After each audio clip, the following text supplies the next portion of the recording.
E aí, pessoal, tudo bem? Para quem não me conhece, meu nome é Thiago, eu sou estudante de medicina da Universidade Regional do Cariri e dando continuidade à nossa playlist de antibiótico terapia, vamos conversar hoje sobre os carbapenêmicos. De antemão, gostaria de pedir a vocês para curtirem logo esse vídeo, por favor, deixem um comentário para ajudar no engajamento e se puderem fazer alguma contribuição financeira, por favor, façam pelo Pix thiago.bezerrafvs@gmail.com, que vocês vão me ajudar bastante. Os objetivos dessa aula, dividindo nesses dois tópicos, tá? Tem o objetivo geral e os objetivos específicos. No objetivo geral, vamos compreender as principais características estruturais, farmacológicas e clínicas dos carbapenêmicos, reconhecendo sua importância terapêutica, indicações, limitações e papel no tratamento de infecções graves e multiresistentes. E os objetivos específicos, primeiro, classificar os carbapenêmicos dentro do grupo dos beta-lactâmicos, destacando suas diferenças estruturais em relação às penicilinas e cefalosporinas, explicar o mecanismo de ação dos carbapenêmicos na inibição da síntese da parede celular bacteriana, identificar os principais representantes da classe, que são imipenem, meropenem, ertapenem e doripenem, em suas características farmacocinéticas e farmacodinâmicas, reconhecer os principais mecanismos de resistência aos carbapenêmicos, que são as carbapenemases, ou então metalobectalactamases, alterações das porinas, bomba de refluxo, comparar o espectro de ação de cada carbapenêmico, com ênfase em sua eficácia frente às bactérias gram-positivas, gram-negativas e anaeróbias, descrever as indicações clínicas de cada fármaco, diferenciando o uso em infecções hospitalares graves, no imipenem, meropenem, doripenem, infecções comunitárias complicadas, no caso do ertapenem, discutir os principais efeitos adversos e as precauções no uso, com destaque para a neurotoxicidade, ajuste de dose e insuficiência renal, correlacionar o uso racional dos carbapenêmicos com a prevenção da resistência antimicrobiana e as boas práticas de prescrição hospitalar, e por último, analisar casos clínicos ilustrativos para consolidar o raciocínio terapêutico e a tomada de decisão no uso dessa classe.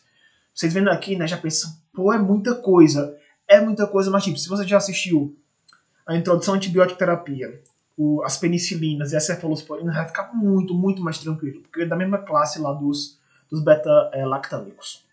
E o que são esses beta-lactâmicos, tá, pessoal? São esses quatro: penicilinas, cefalosporinas, carbapenêmicos e imunobactâmicos. Aqui são o terminalzinho de aula, que já vai ser um outro tipo de antibiótico que vai agir. Então são os beta-lactâmicos.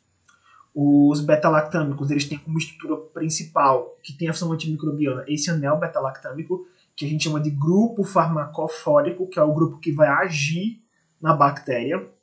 E eles atuam como? Inibindo a síntese da parede celular bacteriana. Eles agem nas PBPs, nas proteínas ligadoras de penicilina, que formam os peptidoglicanos, certo? E esses peptidoglicanos, eles são fundamentais para a sobrevivência da bactéria. Se não tem, vai causar furos nela, né? Vai perder o equilíbrio osmótico e ela vai explodir, vai sofrer uma lise. Como eu já falei para vocês várias vezes, né? Então, atuam em bactérias tanto gram-positivas quanto gram-negativas. As gram-negativas têm uma parede celular bem mais fina de peptidoglicanos e a gram-positiva bem mais espessa. Contudo, a gram-negativa tem uma membrana por cima para proteger, né? Uma membrana de lipopolissacarídeos, de LPS, mas os fármacos conseguem entrar por meio dessas porinas, certo? Então, esses beta-lactâmicos ligam-se nesses roxinhos, tá? Nesses peptidoglicanos, nas proteínas ligadoras de penicilina, vão inibir essa síntese desse peptidoglicano, causando a lise, que é a quebra e a morte da bactéria. Então, por que estudar essa classe? Por que estudar a classe beta-lactâmicos? Porque eles são fundamentais na antibiótico terapia moderna. E, especificamente, os carbapenêmicos, eles têm uma alta eficácia em infecções graves. Quando você estiver na UTI, você vai ver muito prescrição de meropenem, tal, porque para infecções de bactérias multiresistentes, os carbapenêmicos, eles são as estrelas. Você vai ver o uso bastante, tanto em ambientes hospitalares e clínicos, cirúrgicos também, vocês vão ver, não apenas clínico. Exigem prescrição racional para evitar resistência bacteriana. Os carbapenêmicos, tá, pessoal, eles têm o mais amplo espectro dos beta-lactâmicos, são muito eficazes contra gram-positivos, gram-negativos, anaeróbios e são cruciais em infecções graves e multiresistentes. Na estrutura deles, observa o seguinte, tá? Eles são acoplados a um anel aqui que tem 5 membros. O que vai diferir, por exemplo, da penicilina? É que no caso da penicilina, o anel que está ligado a ele, que é o anel tiazolidínico, tem um enxofre. Aqui no lugar do enxofre, no carbapenêmico, tem um carbono, tá? Formando um outro tipo de anel, que é o anel de pirrolidina, ou o anel carbapenêmico. E também o carbono, ele aqui é saturado, tá? E aqui não tem essa insaturação. Então vai diferir das penicilinas, porque são insaturados, tem um átomo de carbono no lugar do enxofre e tem maior estabilidade e espectro de ação. Você não vai ver carbapenêmico seriamente comprimido por via oral, tá? Porque ele tem uma disponibilidade oral muito baixa. Então a prescrição vai ser majoritariamente endovenosa, com exceção do ertapenem, que pode também ser por via intramuscular. O espectro de ação ele é muito bacana para resistir à hidrólise das beta-lactamases. São menos reatogênicos, então tem menos risco de reação de hipersensibilidade. São, no caso do imipenem, tá? Especificamente, tem um risco convulsigênico relativo e o uso clínico é para tratar infecções graves e multiresistentes. Quais são os mecanismos que as bactérias desenvolveram para combater os carbapenêmicos? As bactérias, como é que elas se protegem dos carbapenêmicos? É com beta-lactamase? Não, porque majoritariamente os carbapenêmicos eles conseguem ser resistentes à hidrólise pelas beta-lactamases. O problema dos carbapenêmicos são as carbapenemases. Então, não só a carbapenemase, tá? Tem a metalo-beta-lactamase também. Então, KPC, NDM, OXA48, VIM, esses são tipos de carbapenemases ou metalo-beta-lactamases que podem destruir os carbapenêmicos. Outro ponto, tem bactérias que alteram as purinas. Alterando as purinas reduz a penetração do antibiótico. E tem bactéria que tem bomba de efluxo, né, que expulsa ativamente o fármaco. E se combinar tudo isso, tipo uma bactéria gram-negativa que tem carbapenemase, o metalo-beta-lactamase, ou então ela alterou as purinas, ainda tem bomba de efluxo, a combinação desses mecanismos é um desafio gigantesco para combater essas bactérias gram-negativas multiresistentes. Esses são os 4 fármacos que representam os carbapenêmicos que nós conhecemos: imipenem, meropenem, ertapenem, doripenem. O imipenem, pessoal, ele tem um amplo espectro, mas ele tem um maior risco de convulsão em altas doses. Lembra disso. E ele vai ter que ser administrado junto a uma outra substância para ele durar mais tempo no seu corpo, senão os rins degradam ele rapidinho. Tem o meropenem, que tem uma boa atividade contra gram-negativos e tem menos risco de convulsão, tá? Mesmo tendo uma penetração melhor no sistema nervoso central do que o imipenem, o meropenem ele não tem esse risco convulsigênico igual o imipenem tem. O ertapenem ele é muito bom contra gram-positivo, contra bactérias, mas não com pseudomonas. Todos comem pseudomonas, todos, menos o ertapenem.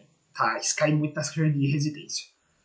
O doripenem ele é mais potente contra pseudomonas de todos, só que tem um uso limitado para o PAV, tá? Que é a pneumonia por ventilação mecânica, para PAV. Algumas precauções nós temos que ter. Todos eles são excretados por via renal. Então a maioria deles, com exceção de um que a gente vai pensar mais na frente, precisam fazer ajuste de dose para prevenir a nefrotoxicidade. Em relação ao cérebro, o imipenem ele consegue penetrar tão bem no sistema nervoso central que em altas doses ele pode causar até convulsões. Tá? Então ele pode ser neurotóxico em altas doses, o imipenem. Então você tem que fazer um monitoramento cuidadoso para reduzir riscos de eventos adversos graves. Estão vendo na imagem aí uma caixa de imipenem mais cilastatina. Por que ele está associado a essa cilastatina? Eu dei um spoiler um pouquinho um tempo atrás, mas eu vou mostrar um pouquinho mais na frente sobre isso. É porque tem nos rins uma substância que o imipenem, ele no instante ele é degradado. E a cilastatina impede que essa enzima que tem lá nos rins degrade o imipenem. Então por isso que ele é administrado junto. O que é o imipenem? Tá? É um antibiótico beta-lactâmico da classe das carbapenemases.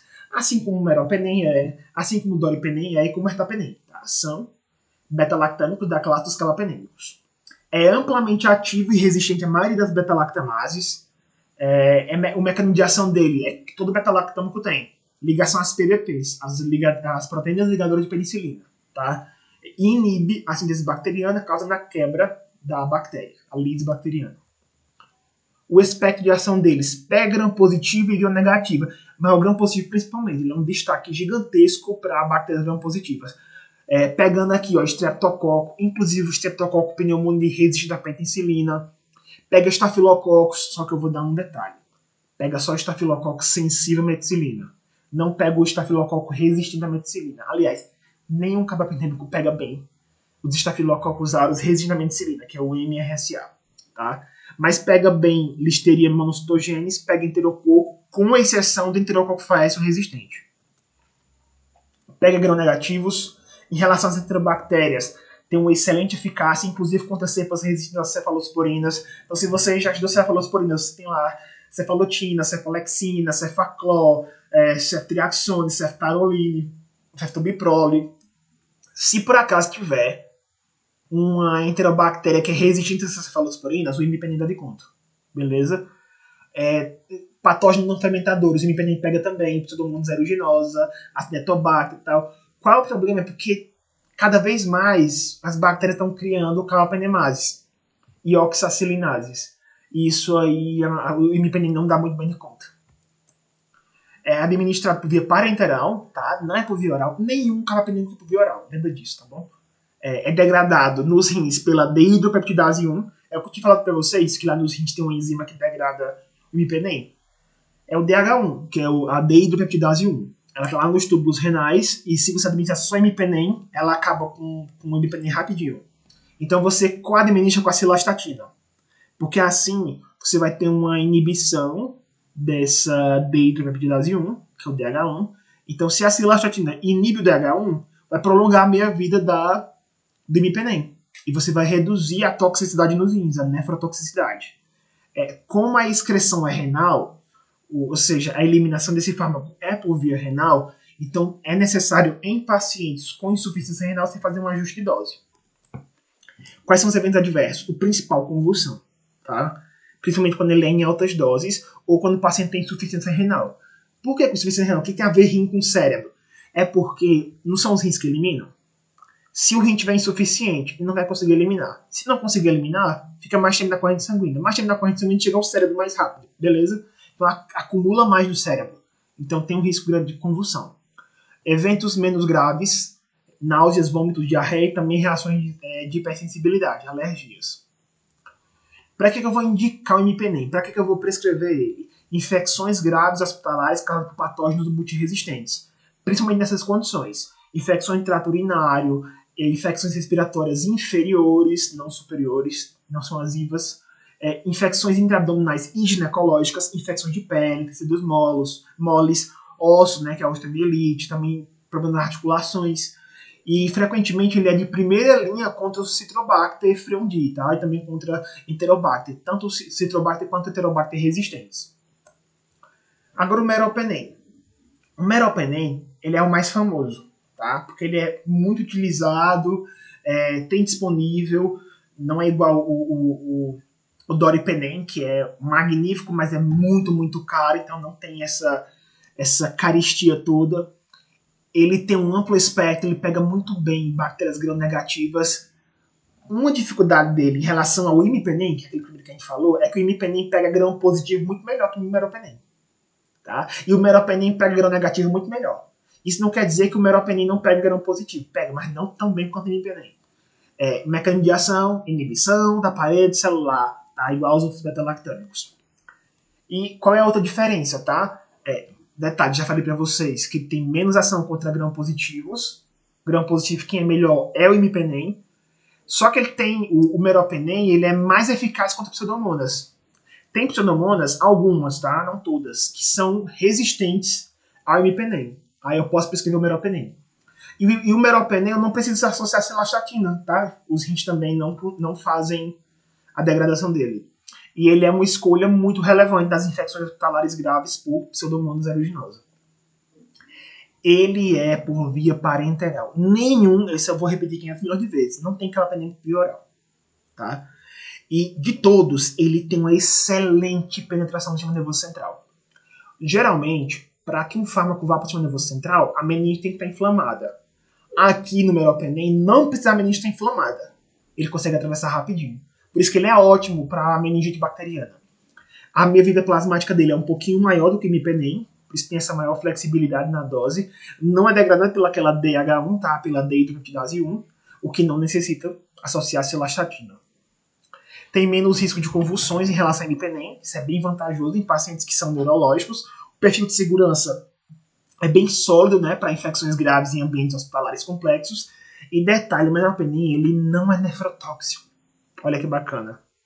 Os efeitos adversos dele geralmente são gastrointestinais ou então de hipersensibilidade. Isso quer dizer que não faz mal de jeito nenhum para os rins? Não, pessoal, até porque a eliminação é renal, então qualquer coisa causa sobrecarga nos rins, mas ele não é tóxico para os rins. Quem é o imipenem, o doripenem e o ertapenem. O meropenem não, ele não é nefrotóxico. Isso caiu até em questão de residência, então lembre disso. Quais são as indicações de meropenem? Meningite bacteriana, infecções intra-abdominais complicadas, infecção trato urinário, pneumonias hospitalares, infecções de pele e tecidos moles. Ele é bem estável a diversas beta-lactamases, é bem confiável para bactérias multiresistentes. Agora o ertapenem. O ertapenem é o que vai diferir deles porque ele não precisa ser só por via endovenosa. Eu posso prescrever o ertapenem por via intramuscular, certo? Ele tem um perfil bem específico, tá? Em comparação aos outros calapenêmicos. O mecanismo de ação é o mesmo. Inibir a síntese da célula da parede celular bacteriana, tá? Causando a quebra e morte da bactéria. Cobre quem? Cobre bactéria gram-positiva, cobre enterobactérias, cobre anaeróbio, mas uma coisa que você tem que errar pra vida. Não pega pseudomonas. Lembra, não pega pseudomonas. Ertapenem não pega pseudomonas. Imipenem pega? Pega. Meropenem pega, com certeza. O doripenem pega demais, mas o ertapenem pega? Não pega. Ertapenem não pega pseudomonas, nem as netobacter.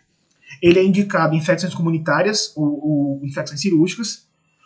Eu tenho até aqui a observação para vocês não esquecerem. O ertapenem não pega pseudomonas. Por esse motivo, doença causada por esse tipo de bactéria, no meu caso da próstata bacteriana, tá? Que pode ser causada por pseudomonas aeruginosa, não use o ertapenem como tratamento. Beleza? A minha vida dele é bem maior do que as demais.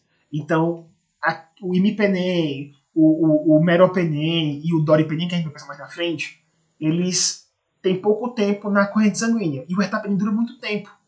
Tá? A minha vida plasmática é de cerca de 24 horas. O que faz com que eu consiga administrar só uma vez ao dia, que está suficiente. Pode ser tanto na veia como intramuscular. E qual é a vantagem? É porque quando o paciente ele só pode ser por via intravenosa, a gente tem que internar ele. Mas se for por via intramuscular, pode aplicar em casa. Então, nesse caso, eu posso começar a droga intravenosa, vi que o paciente melhorou, eu posso mandar ele tomar o resto em casa. Sabe por quê? Porque se ele ficar mais tempo no hospital, ele pode pegar uma outra infecção hospitalar. Ou infecção relacionada à assistência à saúde, tá? Porque não é só hospital. Hospital, essas casas de apoio, tudo isso aí você pode ter exemplos de infecções relacionadas à assistência à saúde, tá? Que são as famosas infecções hospitalares. O perfil de segurança é bem tolerado, tá? Efeito adverso, quando vai acontecer, geralmente é o quê? Uma inflamação na veia local, que você administrou, tá? Uma flebite local da aplicação. O paciente pode ter diarreia, pode ter náusea, pode ter vômito. E para que eu vou indicar? Infecção intraabdominal e pélvica complicada, infecção do trato urinário, infecção de pele dos moles, infecções respiratórias adquiridas na comunidade. Não para pseudomonas. Não para pseudomonas, lembra disso. Ele é muito boa para bactérias que têm beta-lactamase de espectro estendido, que é o ISBL. Muito bom para enterobactérias, produtora de ISBL. Menos indicados para infecções hospitalares graves por pseudomonas e acinetobacter. Isso aqui vamos repetir 500 milhões de vezes, porque cai nas provas de residência de concurso. Aqui é a posologia delas, tá? O meropenem pode ser 1 grama, não é 1 grama, tá? Eu vou dizer isso aqui porque fica agoniado com o profissional de saúde falando 1 grama disso. Não, gente, 1 grama é aquele capinzinho lá, aquela grama que você pega. Você vai administrar 1 grama na veia? Não vai. É 1 grama, tá? Unidade de medida. 1 grama intravenosa de 8 a 8 horas. E se for para meningite, tá? Se o nervoso central, aí pode ser 2 gramas. Não é 2 gramas, é 2 gramas intravenoso de 8 a 8 horas. O imipenem, 500 mg de 6 em 6 horas, ou pode ser 1 grama intravenosa de 8 em 8 horas. E o ertapenem é 1 grama, pode ser tanto via oral, intravenosa quanto intramuscular. Você baixa uma vez por dia, tá? Por isso que é bacana, porque dura muito tempo o ertapenem. Então posso começar internando com via intravenosa e mando para casa para tomar o resto intramuscular. Existem outros carbapenêmicos, tá? Alguns novos, com pouca disponibilidade no país. São bem específicos. O doripenem que a gente vai conversar agora, os outros a gente já comentou, só que existem eles com umas outras combinações. Tipo, imipenem cilastatin relebactam, tem o meropenem vaboractam, são novidades também, tá? O doripenem, ele é o carbapenêmico de amplo espectro. Ele foi desenvolvido para combinar a eficácia do imipenem e do meropenem com a maior potencial para pseudomonas aeruginosa. Então, pega a pseudomonas aeruginosa, é o melhor que tem, tá? O mecanismo de ação dele é igual a todos. Inibição da síntese da parede celular bacteriana, o que leva à morte desses micro-organismos que são sensíveis a essa ação. Pega gram positiva, pega gram negativa, pega anaeróbio, excelente contra cepas multiresistentes, pseudomonas aeruginosa. Algumas limitações, tá? A gente viu que ele é maravilhoso, mas para pacientes que estão com PAV, que é pneumonia associada à ventilação mecânica, foi visto um aumento de mortalidade. Isso eu costumo inferir que seja por conta de que geralmente essas pneumonias associadas à ventilação mecânica são causadas por estenotrefomonas, tá? E para estenotrefomonas ninguém trata com carbapenêmico, a gente trata com Bactrim, com sulfametoxazoltimetilprima, tá? Então, a consequência é que tem um uso restrito para essa indicação em diversos protocolos internacionais. Então, olha o protocolo da sua instituição, para que serve o doripenem, beleza? No Brasil, tá? Em outros países, no Brasil ele é muito limitado porque é caro e tem pouco no mercado. E nos outros países, ele ainda é uma boa opção para infecções intraabdominais complicadas, para infecções intraurinárias associadas à cateterização, e são indicados especialmente em ambientes hospitalares com resistência a outros carbapenêmicos. Nunca começa com doripenem, tá? Você vai tentar algum dos outros. Imipenem, meropenem, ertapenem, mas o doripenem é a última escolha, porque além de ser muito caro, ele é potente demais. E como é que a gente conclui isso tudo? O doripenem representa uma alternativa potente, só que ele tem um uso restrito e cauteloso. E é importante a gente avaliar o perfil microbiológico local, tá? E também as recomendações dos protocolos daquela instituição para essa prescrição, antes de você prescrever.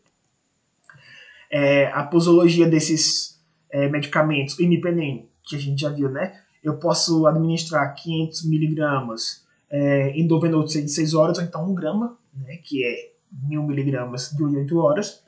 O meropenem, 500 miligramas endovenoso de 8 em 8 horas, ou 2 gramas endovenoso de 8 em 8 horas. Esses 2 gramas aqui eu vou administrar quando eu estiver falando de infecções do sistema nervoso central.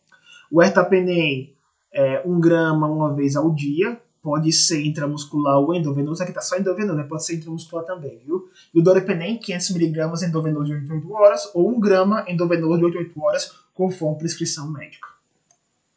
Aqui eu tenho um resumo geral desses carbapenêmicos. O imipenem pega muito bem. Grão positivo, grão negativo e anaeróbio.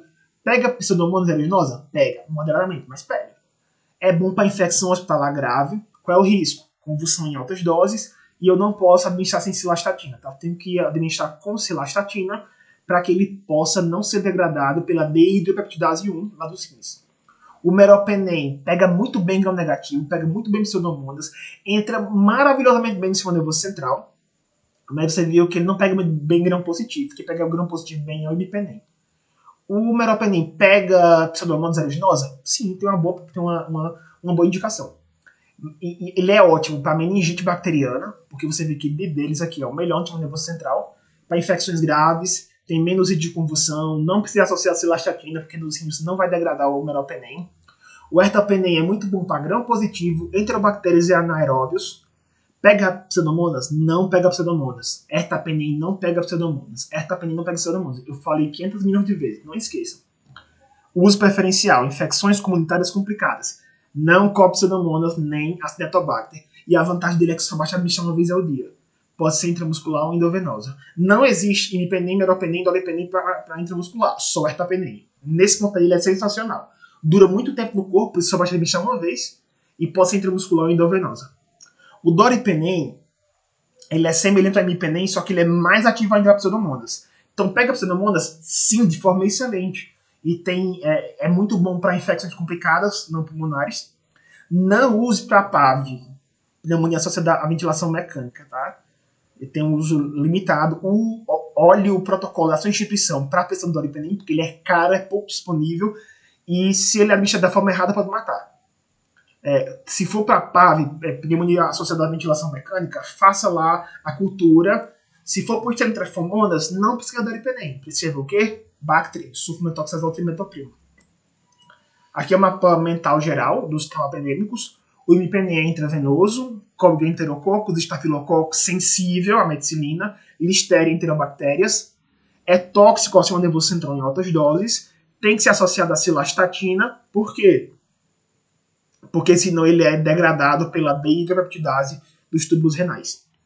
O meropenem cobre muito bem a pseudomonas aeruginosa, tá? E é o melhor para entrar no sistema nervoso central, por isso que ele é muito bom para meningite bacteriana por grão negativo, porque os grãos positivos quem pega melhor é o imipenem. O ertapenem ele pode ser por via intramuscular ou endovenosa, cobre bactéria grão positiva, enterobactérias anaeróbias, não cobre o quê? Pseudomonas, muito bem. A meia vida dele precisa de 24 horas, basta administrar uma vez ao dia, endovenosa ou intramuscular, e é prescrito para infecções abdominais e pélvicas. Essas foram as referências utilizadas. Vamos fazer umas questõezinhas, tá? Olha como cai nas residências. Questão de residência médica do Hospital Municipal Dr. Mário Gatti. Sobre os carbapenêmicos, marque a errada, tá? O imipenem cilastrina pode reduzir o limiar convulsivo, levando ao aparecimento de deconvulsões. Esse efeito mais frequente observado durante os do meropenem. De jeito nenhum, gente. O imipenem, ele é o mais convulsogênico. O meropenem não, tá errado. Então se tá errado, não marca errada, marca essa. Tá? O resto tá tudo certo. O ertapenem é uma alternativa para o tratamento de infecções por Klebsiella pneumoniae produtora de beta-lactamase espectro estendido. O ertapenem, em contraste com os outros carbapenêmicos, não tem atividade confiável contra pseudomonas aeruginosa Cinetobacter, show. E o meropenem não apresenta nefrotoxicidade. Lembra que eu falei para você cair em concurso? Tá vendo aí, ó? Às vezes carbapenêmico é nefrotóxico. Calma, o meropenem não é. Se você não tivesse essa informação, você ia errar essa questão. Segunda questão. Isso aqui também é de residência médica, tá? Do Complexo Hospital das Clínicas, lá da Universidade Federal do Paraná. É um antibiótico da classe dos carbapenêmicos que deve ser evitado no tratamento de infecções causadas por bactérias pseudomonas aeruginosa. Qual é, pessoal? Ertapenem, não precisa nem falar. Aqui, como está falando de carbapenêmico, já eliminava a ampicilina, que é penicilina, piperacina tazobactam, que também é penicilina, e ficaria entre ertapenem, imipenem e meropenem. Mas como vocês viram aqui comigo, o ertapenem aqui não funciona para pseudomonas, então marca essa. Terceira questão, tem um textinho aqui do lado, mas esse texto aqui, pessoal, é mais para contextualizar sobre KPC e tudo mais. A pergunta mesmo pode observar é sobre carbapenêmicos. O mecanismo de ação de antibióticos carbapenêmicos, ou carbapenemas, bem como dos demais antibióticos pertencentes ao grupo, consiste em quê? Em que consiste o mecanismo de ação, pessoal? Nas proteínas ligadoras de penicilina, que vai impedir a produção dos peptidoglicanos. Então, qual a alternativa? Letra B. Quarta questão, também o mesmo texto, tá? Mesmo concurso.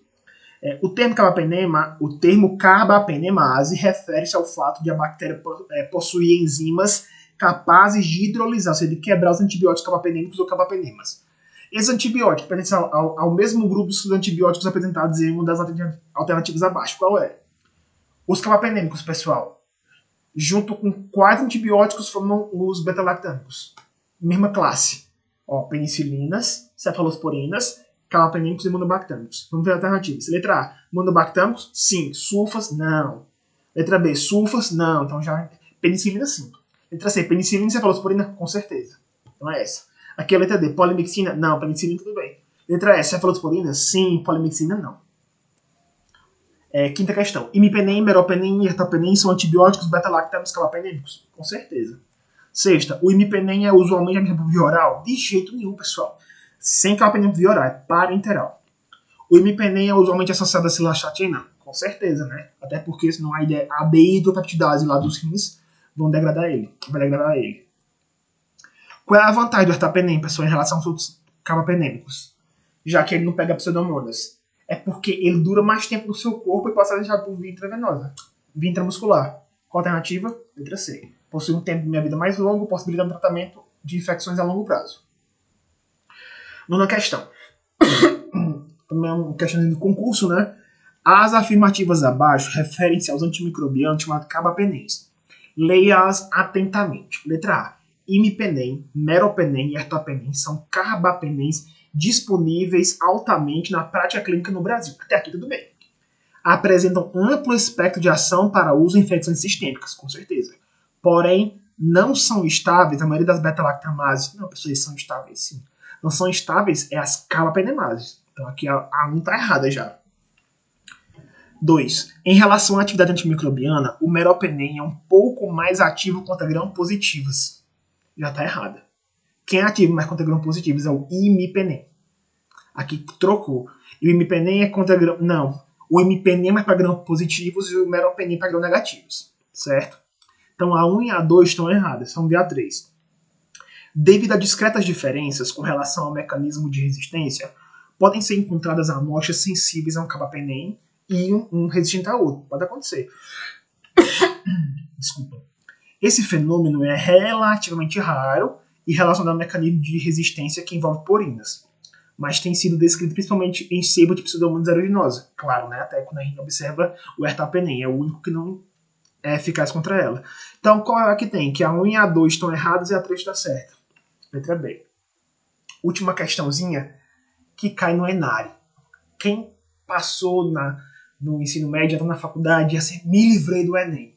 Só que quem faz medicina depois vai ter que se livrar do ENARE, tá? Para passar na residência. Então vamos lá. Um homem de 54 anos procura um atendimento médico com queixo de dor ao urinar e urgência miccional. O diagnóstico de prostatite é estabelecido e a urocultura mostra crescimento de Pseudomonas aeruginosa. Diante do exposto, marque a correta, tá, pessoal? Então vamos lá. Pseudomonas aeruginosa é responsável pela maioria dos casos de prostatite bacteriana aguda? Não temos evidência sobre isso. B. O quadro clínico geralmente é pouco sintomático? Não, pessoal, a prostatite ela é bem sintomática. A incidência de neoplasia de próstata é comum nesses casos? Não necessariamente. D. Até a observação aí embaixo, ó, a macrodantina é um antibiótico de escolha nesses casos. A macrodantina, que tem um princípio da nitrofurantoína, da classe de nitrofuranos. Ela não é escolha nesse caso aqui da Pseudomonas aeruginosa, não, viu, pessoal? O uso do ertapenem está contraindicado? Com certeza! Por quê? Porque o ertapenem é o único carbapenêmico que não funciona para a Pseudomonas aeruginosa. Então, letra E é a correta. Beleza, pessoal? Só coloquei aqui uma observaçãozinha para você saber o que é a macrodantina, tá? Que a gente confunde o nome comercial com o princípio ativo. Então foi isso, pessoal. Até a próxima aula. Tchau.